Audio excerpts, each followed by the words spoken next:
Baru saja, saat Master Meng mengumumkan dimulainya kompetisi, sejumlah besar monster menyerbu ke arah para jenius umat manusia.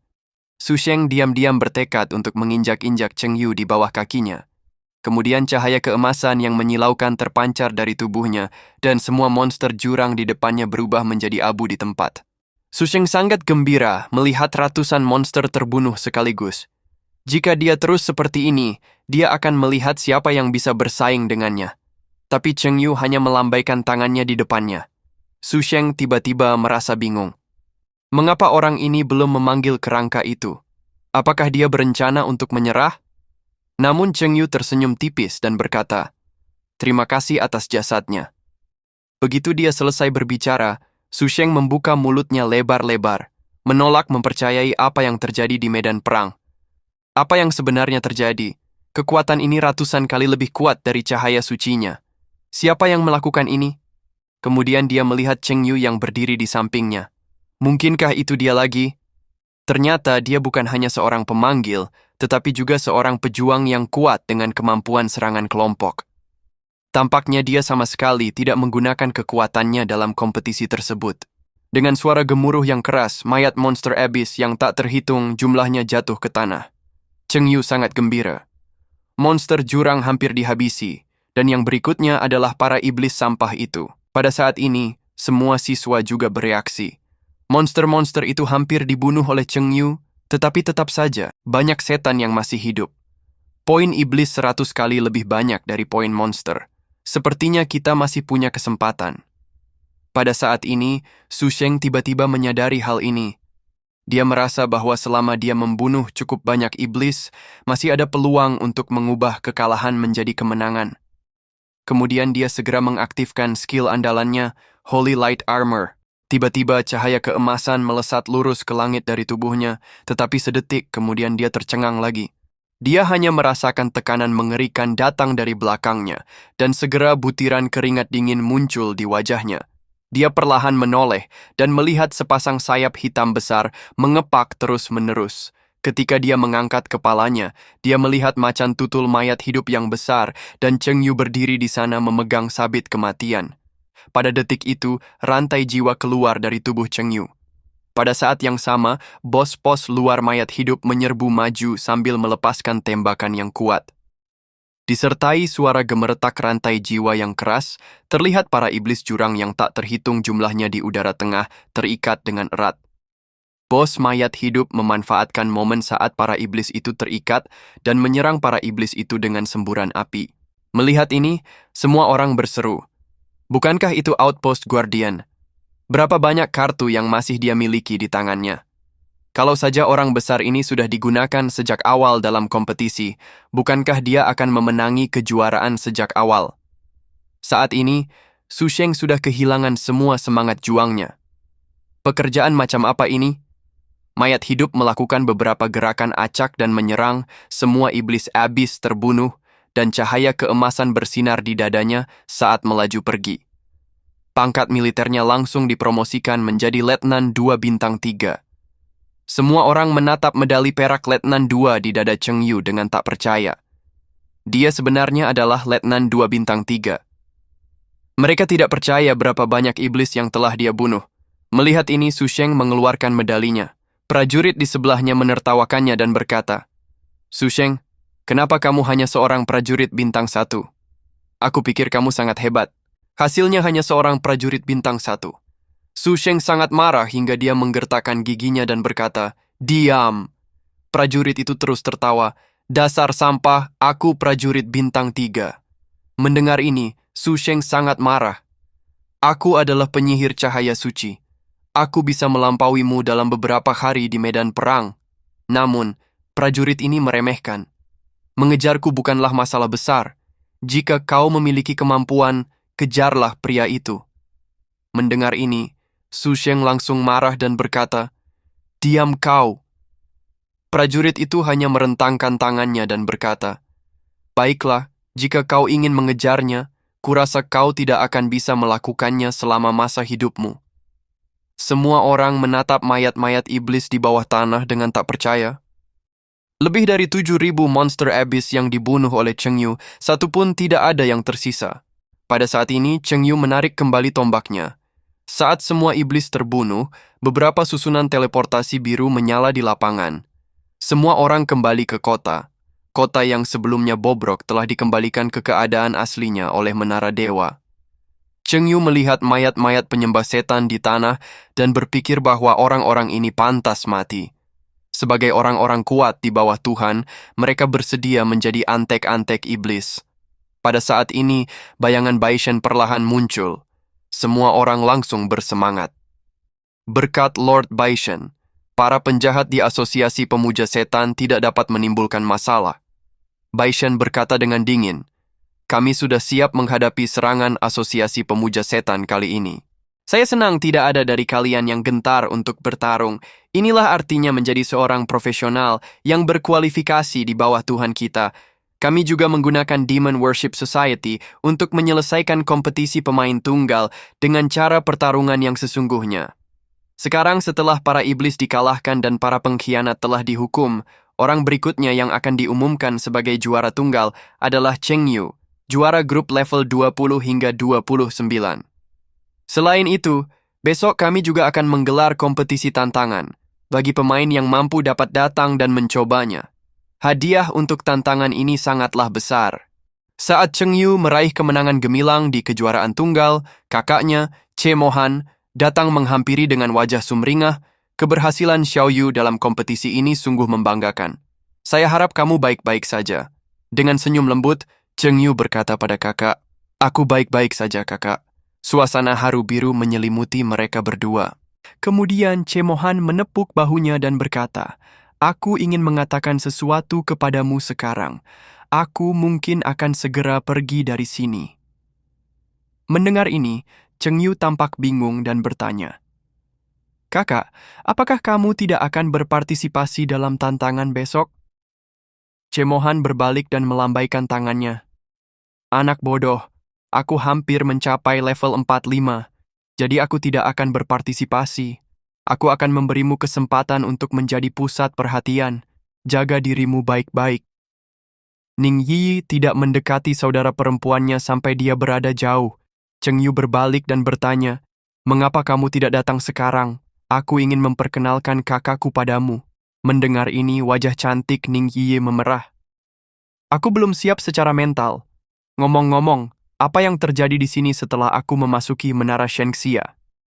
Ning Yi berkata, "Saya mengetahui bahwa Abis mengirimkan Raja Iblis dan Raja Iblis Matahari Berapi. Mereka dihentikan oleh Pak Tuan Ning dan Tuan Bai.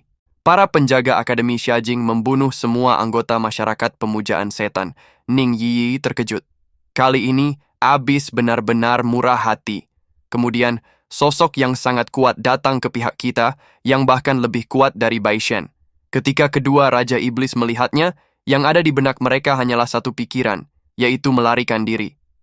Karena khawatir pertempuran itu akan melukai orang-orang biasa, mereka tidak punya pilihan selain membiarkan kedua Raja Iblis itu lari, dan Shu Wei juga memanfaatkan kesempatan itu untuk melarikan diri. Mendengar ini, Cheng Yu akhirnya berkata, "Penguasa api itu adalah orang yang ingin membunuhmu di Battlefield 3. Cheng Yu berpikir, Raja Iblis ini sangat sulit dibunuh. Tapi tunggu saja. Cepat atau lambat aku akan menyerbu sarangmu dan mencari keadilan secara pribadi." Tak lama kemudian hari sudah malam, dan Guru Meng bertanya kepada mereka berdua bagaimana masalah itu sudah diselesaikan. Mendengar ini mereka berdua menghela nafas. Mereka tidak menyangka bahwa Black Flame akan mengambil tindakan, jadi mereka gagal menahan Flame dan Sukubus. Pak Tuan Ning juga berkata dengan marah, "Jika bukan karena Black Flame, aku akan membunuh Demon King hari ini." Guru Meng mendongak dan bertanya, "Apakah orang tua kita tidak melakukan apapun?" Ia bergerak, tetapi bergerak terlalu dini. Begitu orang tua itu bertindak, ia pun menakuti Raja Sukubus, hingga ia langsung mengorbankan nyawanya, lalu membuka jalan menuju Abyss dan memanggil salah satu tangan Black Flame. Tetapi kali ini kita mendapatkan sesuatu, setidaknya Shu Wei terekspos sepenuhnya.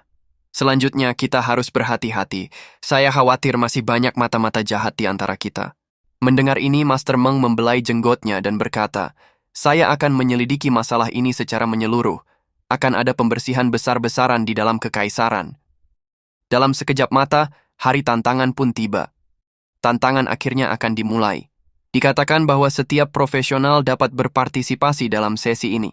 Jika kelima putaran tantangan berhasil, hadiahnya akan jauh lebih banyak daripada dalam kompetisi tim dan individu.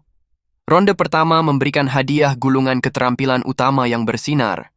Hadiah putaran kedua berupa gulungan keterampilan pamungkas yang berkedip. Ronde ketiga menghadiahkan 1 botol ramuan sihir pamungkas, dan ronde keempat menghadiahkan 2 gulungan keterampilan pamungkas yang bersinar. Pada ronde pertama, peserta harus menantang lawan yang 5 level lebih tinggi. Setiap ronde setelahnya akan bertambah 5 level.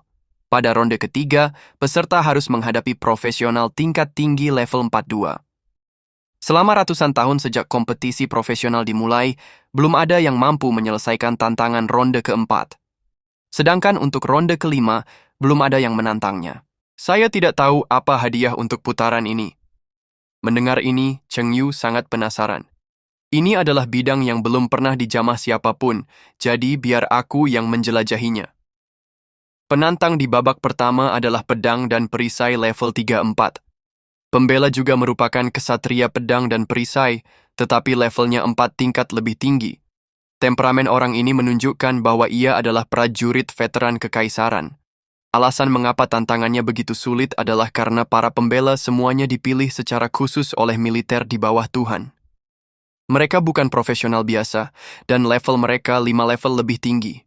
Orang biasa bahkan hampir tidak dapat mendukung ronde pertama.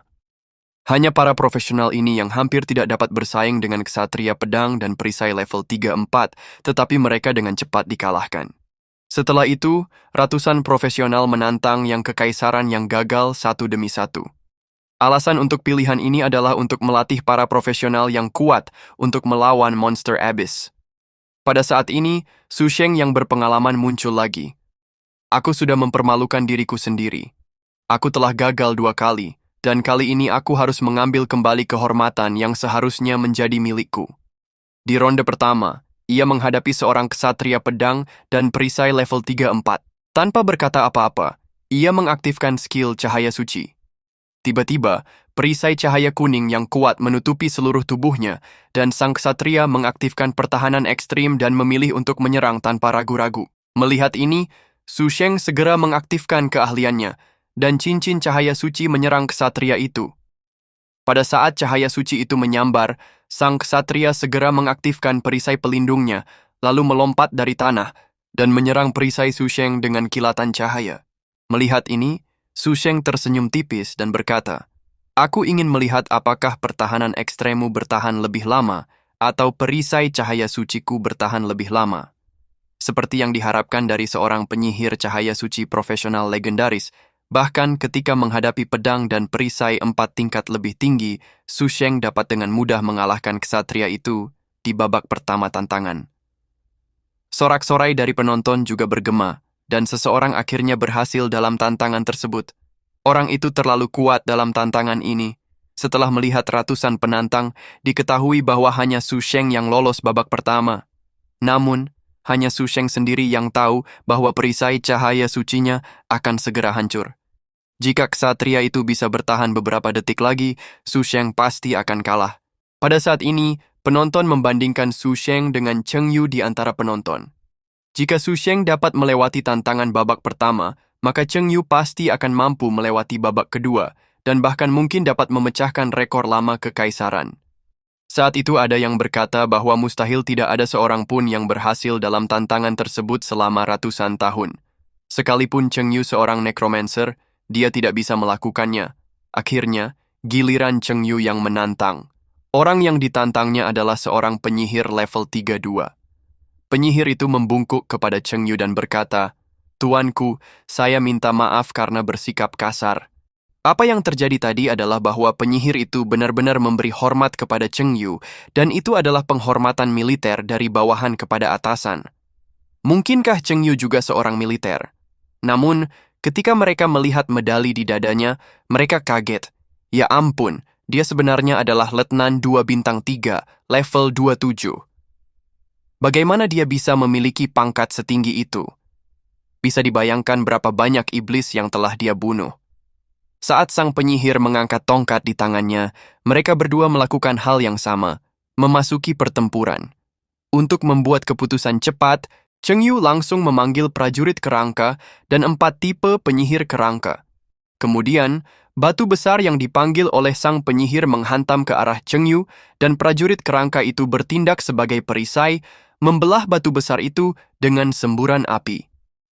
Sebelum penyihir itu sempat bereaksi, prajurit kerangka itu menyerangnya dengan pedang besar di tangannya. Penyihir itu begitu terkejut hingga ia berseru, "Sial, cepat sekali!" Kemudian dia segera mengaktifkan skill perisai sihir. Tiba-tiba, pedang dan perisai saling bertabrakan, lalu meletuslah api yang dahsyat. Setelah serangan itu terjadi, prajurit kerangka segera menyesuaikan posisinya dan menyerang penyihir itu lagi dengan api dan petir. Melihat hal itu, sang penyihir segera melepaskan aura perlawanan, mencoba menjauhkan diri dari prajurit kerangka itu. Tapi meski begitu, perisai sihir sang penyihir hancur dalam sekejap, dan keterampilan sang penyihir kerangka pun mengikutinya. Untungnya, perisai sihir penyihir itu didinginkan tepat waktu. Jika tidak, serangan ini akan melukainya dengan serius bahkan terbunuh. Seperti yang diharapkan dari seorang profesional militer, dia benar-benar memperpanjang waktu pendinginan perisai ajaib. Jika itu orang lain, mereka pasti sudah kalah. Bagaimanapun, Cheng Yu punya banyak kerangka. Jika 1 tidak cukup, dia akan menggunakan 2 atau 3. Jika 3 tidak cukup, dia akan menggunakan 10 atau 20. Seiring bertambahnya jumlah kerangka, sang penyihir menyadari bahwa ia harus menunjukkan kekuatannya. Beberapa cahaya keemasan berputar di pergelangan tangannya, lalu ia berteriak keras, dan tiba-tiba sebuah lingkaran sihir emas misterius muncul di depannya. Cheng Yu sangat bingung mengenai hal ini. Keterampilan apa? Penonton di tribun juga mulai berbicara. Dia benar-benar menguasai keterampilan medan perang, yang merupakan keterampilan yang digunakan oleh prajurit bersama dengan pakaian medan perang. Keterampilan medan perang sangat sulit dikuasai, dan tidak setiap prajurit dapat mempelajarinya. Keterampilan medan perang dari berbagai tingkat profesi juga berbeda, dan beberapa memerlukan banyak orang dan banyak profesi agar dapat dicocokkan dan digunakan dengan sempurna. Ternyata itu adalah sangkar api. Penyihir itu menghantamkan tongkatnya dengan keras ke tanah, seperti dewa sihir di medan perang, dan tiba-tiba energi emas yang mengerikan menyembur keluar dari tubuhnya, dan semua prajurit kerangka di lingkaran sihir langsung ditelan oleh energi emas yang mengerikan itu, dan detik berikutnya mereka terikat dan tidak dapat bergerak. Cheng Yu berkata sambil senyum, ternyata itu adalah suatu keterampilan pengendalian yang mempunyai jangkauan. Kalau begitu, biarkan saya melihat batasan Anda. Begitu dia selesai berbicara, beberapa prajurit kerangka muncul entah dari mana. Kemunculan para kerangka itu langsung membuat penyihir itu ketakutan sehingga dia berkeringat dingin. Letnan 2, bagaimana aku bisa bermain denganmu? Anda tidak memberi kesempatan kepada orang lain untuk bertahan hidup. Setelah itu, dia hanya bisa menyaksikan para prajurit kerangka menyerbu ke arahnya. Dengan kerjasama yang solid antara para prajurit kerangka dan 4 penyihir kerangka, penyihir itu dengan cepat dikalahkan dan memuntahkan seteguk darah. Pada titik ini, Cheng Yu memenangkan ronde pertama tantangan tersebut. Seperti yang diharapkan, dia melewati babak pertama dengan mudah. Meskipun penyihir militer itu sangat kuat, dia tetap kalah dari pemanggilan Cheng Yu.